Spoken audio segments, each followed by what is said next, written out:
نحمده ونصلي على رسوله الكريم وخاتم النبيين وعلى آله وأصحابه وأزواجه وأهل بيته وأصهاره وأنصاره وأشياعه ومحبيه وأمته وعلينا معهم أجمعين. أما بعد،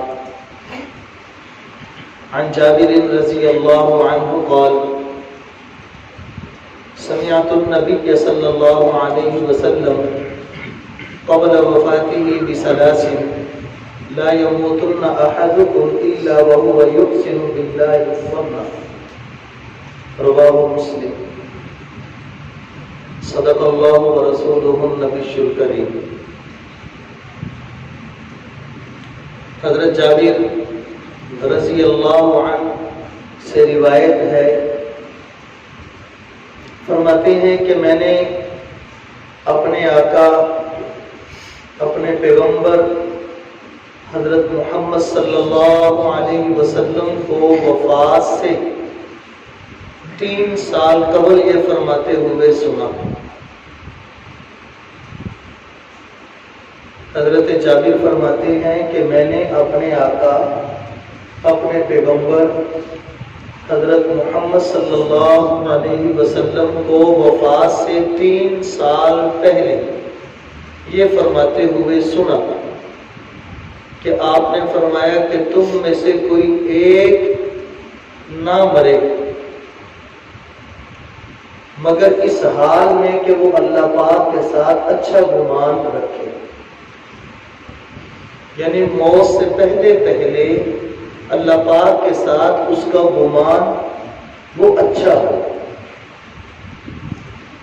موت اس حالت میں آئے کہ اللہ پاک سے اس کو اپنی بخشش کی امید ہو۔ علامہ طیبی رحمہ اللہ فرماتے ہیں کہ اللہ پاک کے ساتھ اچھا گمان رکھنے کا مطلب یہ ہے کہ انسان اپنی زندگی میں اپنے اعمال کو درست رکھے، اپنے اعمال کو اچھا رکھے، نیک اعمال کرے۔ جب وہ اپنی زندگی میں نیک اعمال کرے گا، اپنے اعمال کو درست اور اچھا رکھے گا، تو مرتے وقت وہ اللہ پاک سے اچھی امید رکھ سکے گا۔ اور اگر ساری زندگی اس نے اپنے آپ کو گناہوں سے آلودہ رکھا تو پھر موت کے وقت وہ اللہ پاک سے اچھی امید نہیں رکھے گا۔ اس کی حالت، اس کے گزرے ہوئے جو پل ہیں وہ اس کو اللہ پاک سے نا امید کر دیں گے۔ تو اس وجہ سے میرے محترم دوستو، علماء محدثین یہ فرماتے ہیں کہ انسان کے اندر اللہ پاک کا خوف بھی ہو اور اللہ پاک سے امید بھی ہو۔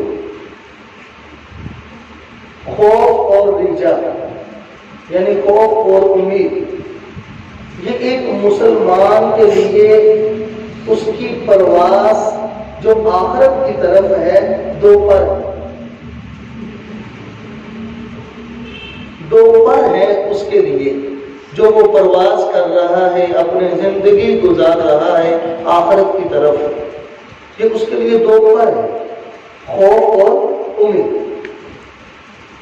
لیکن اس میں ایک بات یہ فرمائی کہ جب انسان پر جوانی کا عالم ہو، جوانی کے ایام چل رہے ہوں، خوب قوت بھی ہو، صحت بھی ہو، اور اس کی صحت اس کا ساتھ بھی دے رہی ہو، تو پھر غالب اس پر اللہ کا خوف رہنا چاہیے۔ جب اللہ کا خوف غالب ہوگا نا تو پھر اعمال درست ہوں گے۔ جوانی میں اللہ کا خوف غالب ہوگا تو اعمال درست ہوں۔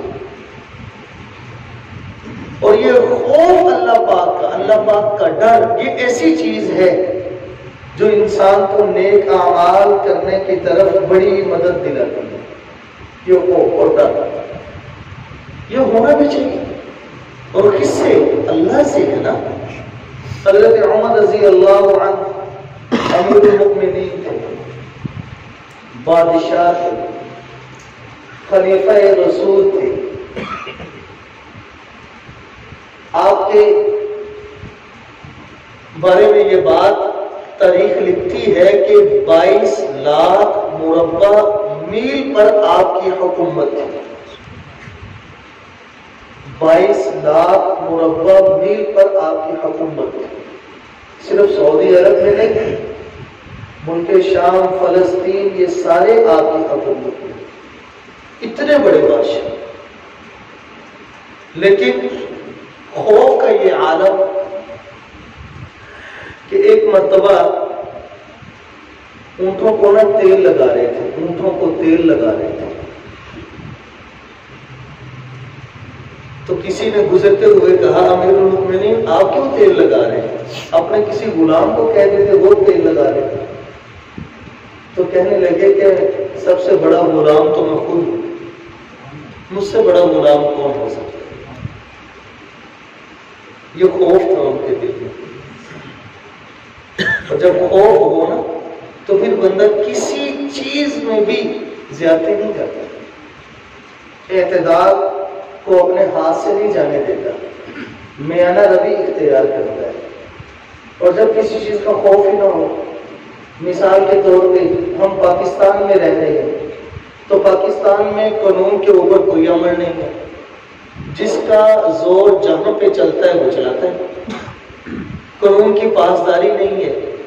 جب قانون کی پاسداری ہوگی تو ہر ایک خوف میں ہوگا، کوئی بے ایمانی سے بھی ڈرے گا، دکانداری میں، فیکٹری میں، کارخانے میں جو مختلف طریقہ کار ہیں بے ایمانی کے، یہ سب بند ہو جائیں گے۔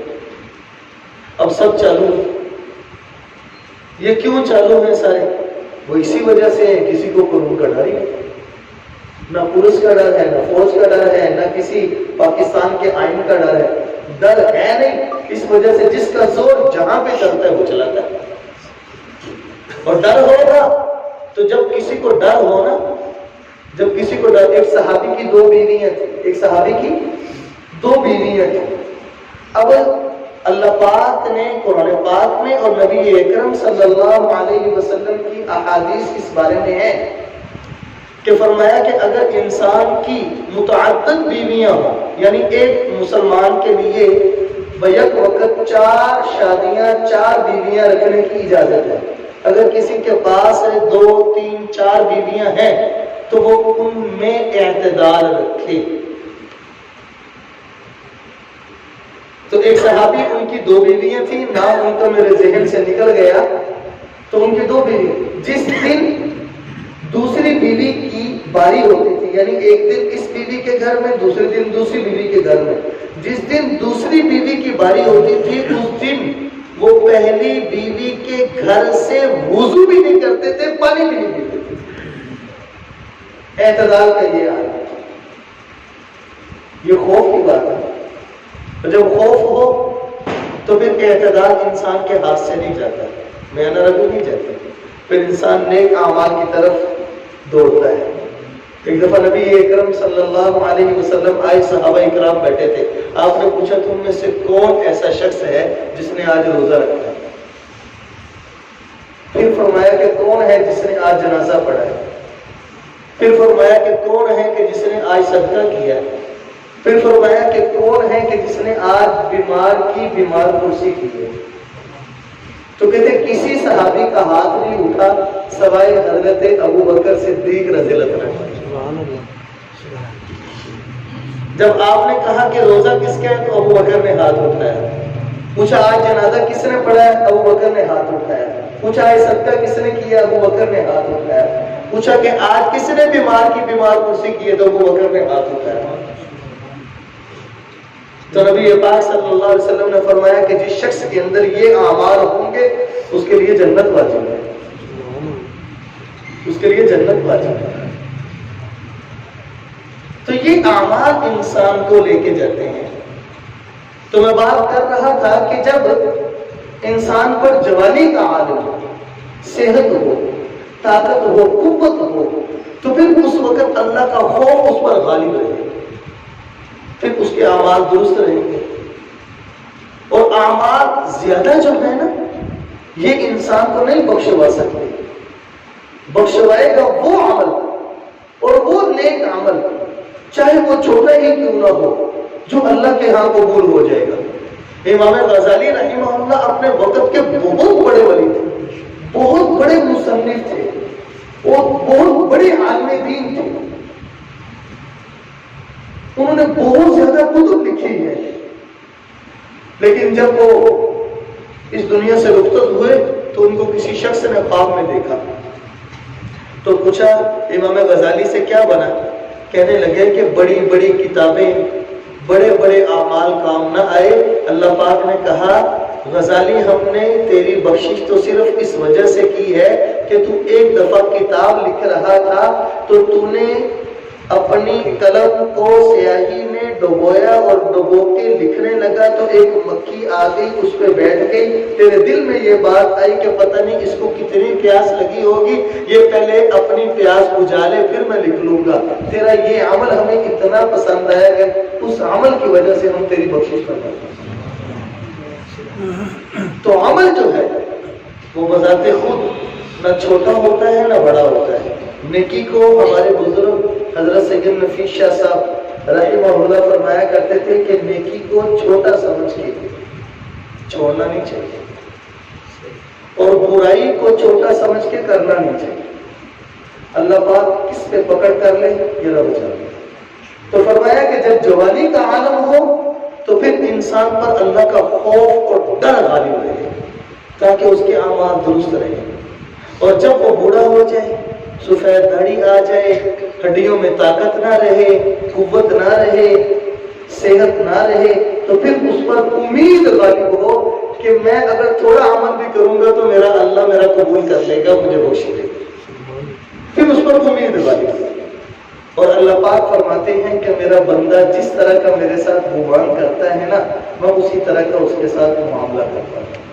تو اللہ پاک کے ساتھ اچھا گمان کرنے کی کچھ وجوہات ہے نا، ان میں سے ایک وجہ یہ بھی ہے کہ اللہ کا خوف اور امید، یہ دونوں چیزیں انسان کے ساتھ رہنی چاہیے۔ اللہ پاک ہم سب کو عمل کی توفیق عطا فرمائے۔ وآخر دعوانا الحمدللہ۔